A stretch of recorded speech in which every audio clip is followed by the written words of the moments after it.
I haven't really had time to really scan all of the comments that people have placed on the videos that I've made.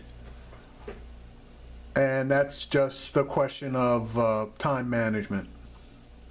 I try to keep up with the videos that others make because obviously it's time consuming, and most of the videos that the people that I subscribe to make have value. And I believe that the videos that I make have value as well. It may not have value to everyone, but hopefully it has value, or they have value to some of the people. But I do this because I believe that people need to have information as much as they can get so that they can make informed decisions and form opinions that are based in fact. This morning I was lucky enough, I got up about 4 o'clock this morning, I couldn't sleep, and I decided to scan through some of the comments of the recent videos that I made. And I saw one comment that stuck with me to the point 5 hours later that I'm making this particular video. And the comment that I saw was one that stated that I should stop complaining as far as our issues are concerned, and in particular about the NFL, etc., etc. And I'm not going to reference the specific comment, just the overall opinion within the comment. And I feel like I had to respond to it. If not me, then who? If not the first person, then it will never happen. It takes one man to start a movement.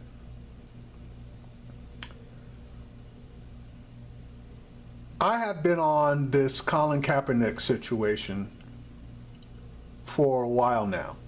And to be honest with you, it's not just Colin Kaepernick, but it's the overall situation that we as black people find ourselves in. Now, when the person said that we should stop complaining about the racism, the unfair treatment that is being perpetrated on black athletes in the NFL, I say to that person, why shouldn't we complain? How are we going to ever accomplish anything? How are things ever going to get better unless we complain, unless we state our opposition to the way that things are, unless we do something to improve our lots in life? And this is not just for the NFL, this is for life in general. Now let me state this. I believe that we need to take control, we as black men need to take control of our households if we haven't already. I know that I have control of my household. I have a strong black woman as my wife, and trust me, she has no problem in voicing her opinion, and I have no problem listening to her opinion. But at the end of the day, I am the master of this house, and the buck stops with me. I am responsible for the security of my home and the well-being of my home. She is responsible for the comfort of my home. Now, we have children and grandchildren, and it is up to us to make sure that our children are responsible act accordingly, etc.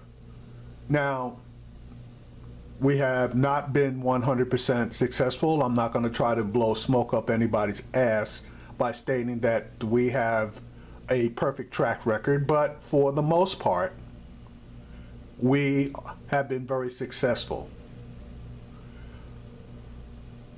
We deal with our grandchildren, and honestly, our grandchildren consider my home, this house, to be their primary house, more so than anything else. They spend pretty much more time here than they do at their own place of abode. And you know something, that's all right, because we are able to impart our wisdom, discipline, and control that they definitely need now and will need in the future. But that's just one house. But if we are able to make our children and grandchildren, and in this case, now I'm speaking specifically of our grandchildren, responsible from a young age going forward, they may be able to touch another child and impart on them some of the wisdom and teachings and discipline that we have imparted on them. Now, the picture you see in front of you is a picture of, or symbols of people. And you see the black image that stands out from all of the others. If that is a proper symbolization of an alpha black male, it's a good thing. Because if that person can affect the people around him to the positive, if that person can be a symbol for the people around him to rally around, if that person can make our grievances known and have the support of the people around him, in my mind, that's a good thing. Don't let anyone tell you that you need to stop complaining about something that is legitimate. Don't let anyone tell you that whatever cause you have that you feel justified in is unworthy and should not be advanced. Don't let anyone tell you how you need to exercise your own particular individual rights as a citizen of this country, but even more basic, as a black man, period. We need to stand up, we need to voice our opinions, and we need to be forthright.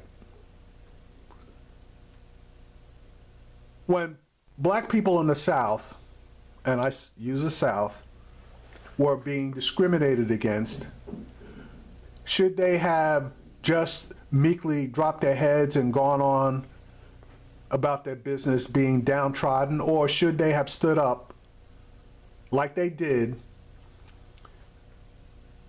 come together, boycott various economic systems to the point that it had a dramatic effect? And I'm talking about the situation where MLK formed a strike against bus lines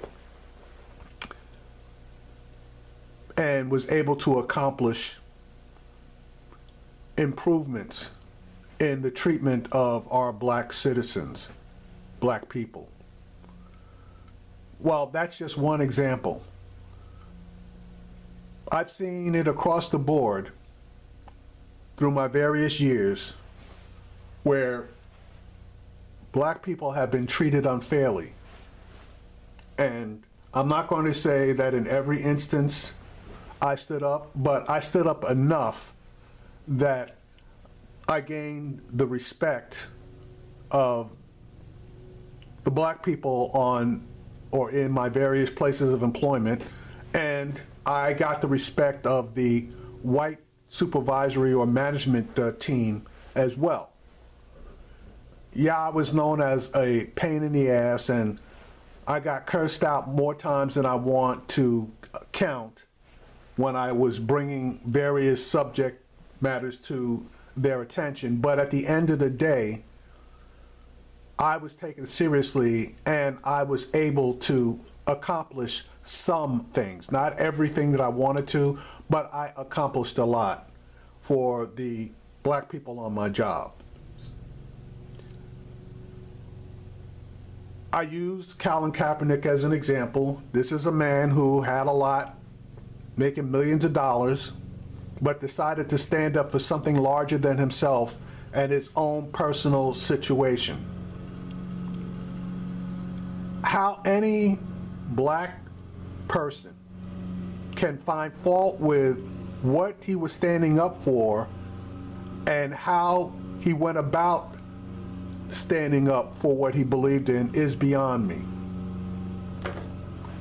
But just as the person who commented on my video made his position or feelings known, there are going to be some of us, maybe quite a few of us, who just want to go along to get along.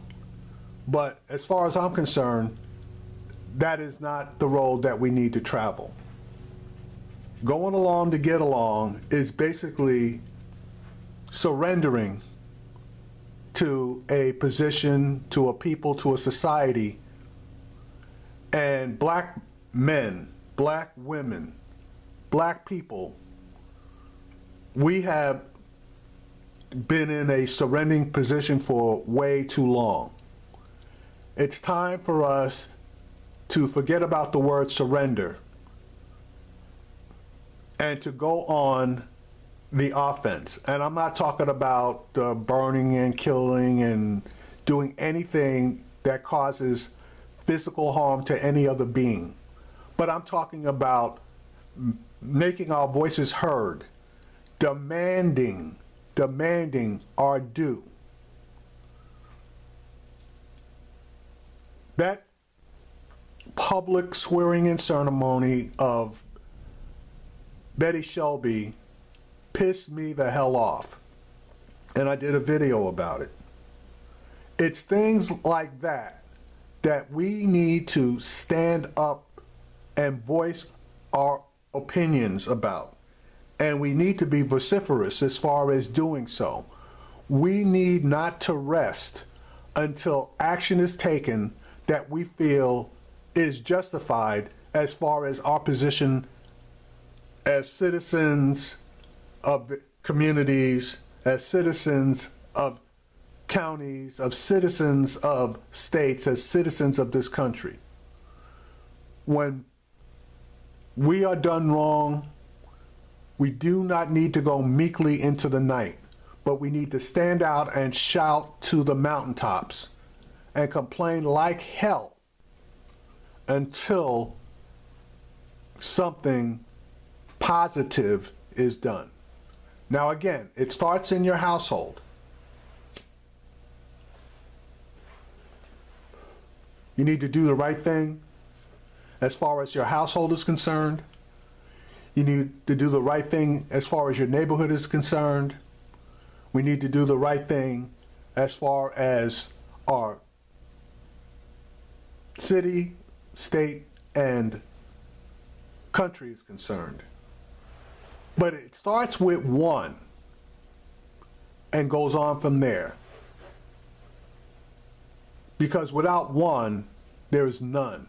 And if there's none, nothing will ever be accomplished.